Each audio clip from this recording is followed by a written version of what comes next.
Welcome to the Bible Made Clear. As we continue on discussing dispensations, we have come to the fifth dispensation.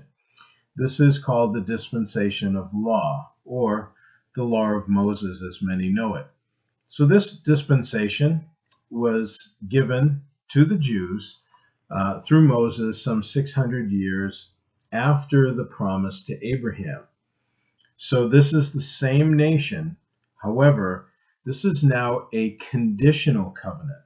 The unconditional covenant came with Abraham 600 years earlier, and the promise came through the promised child, Isaac, and then came through the other selected child, which was Jacob.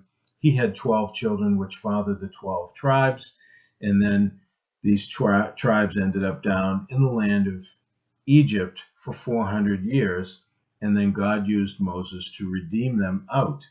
So God brought them to the promised land. And prior to that, after he redeemed them out, he redeemed them by blood and then gave them the law. So the law, we need to understand, was not given to save people, but to saved people. These people were already redeemed by the blood of the Lamb as they left Egypt. And then they were also given this law, not just for one reason. There was multiple reasons, which I'll give you a couple in a moment. But as we read on here, it says, "No one is ever saved by keeping any laws in any dispensation. Man is always saved by faith in the revelation of God's requirements for each dispensation. There is no redemption in the law of Moses. There's none that is there for us. It was to manage a nation and instruct man's sinful condition in anticipation of the coming Messiah." So this nation needed this law, like the United States needs a constitution, because they did not know how to be a nation. They didn't know how to manage themselves and provide the cohesiveness through civil as well as spiritual or religious laws and practices, so that it would separate them from all the other pagan nations, and then also give them the ability to be able to not only govern themselves according to God's design, but also in the process of that, the spiritual aspects of the law, which were 5 sacrifices in the first 7 chapters of Leviticus, and then near the end of Leviticus we have 7 feasts.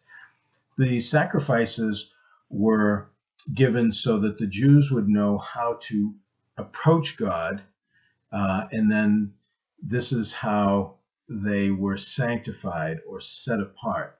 You know, the theme of Leviticus is holiness, which really means to be set apart or sanctified.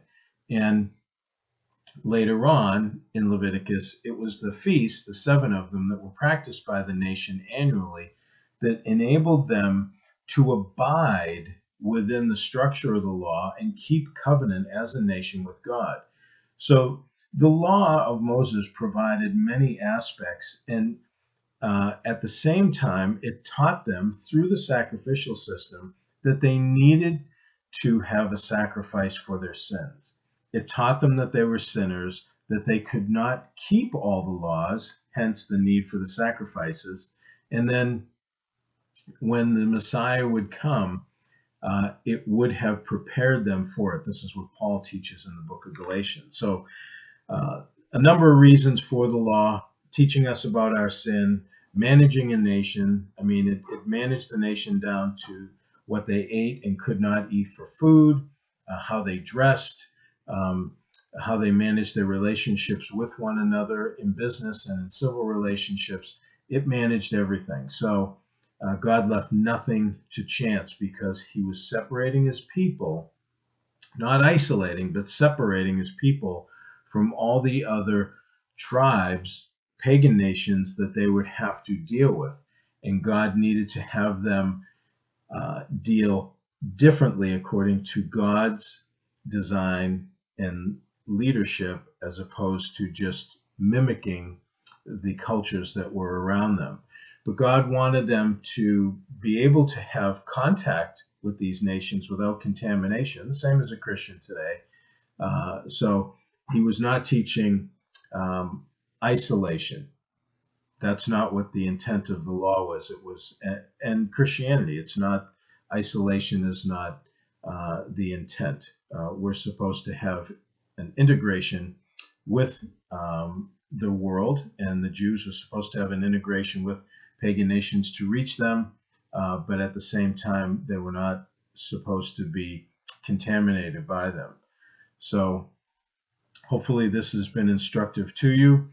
This dispensation ended with the judgment of Israel for their rejection of their own Messiah, really kind of exemplified in Matthew 21, 2, and 3, where Jesus is actually having his last discussion with the scribes, the Pharisees, the Herodians. He's presented, according to Zechariah 9:9, on a donkey, which is what we would typically call today Palm Sunday. That was his official rejection. He was rejected earlier in Matthew 12, but the official rejection prophetically was done in Matthew 22, and then Matthew 23. He pronounced the woes on the Pharisees, and at the end of the chapter, he indicated the fact that he would not return until the Jews cried out for him. That would happen at the end of the 7-year tribulation period in the book of Revelation, and then he returns in chapter 19. So with that, we'll catch up with the next dispensation, number 6, the next time we meet. So may God richly bless you as you continue to study his word.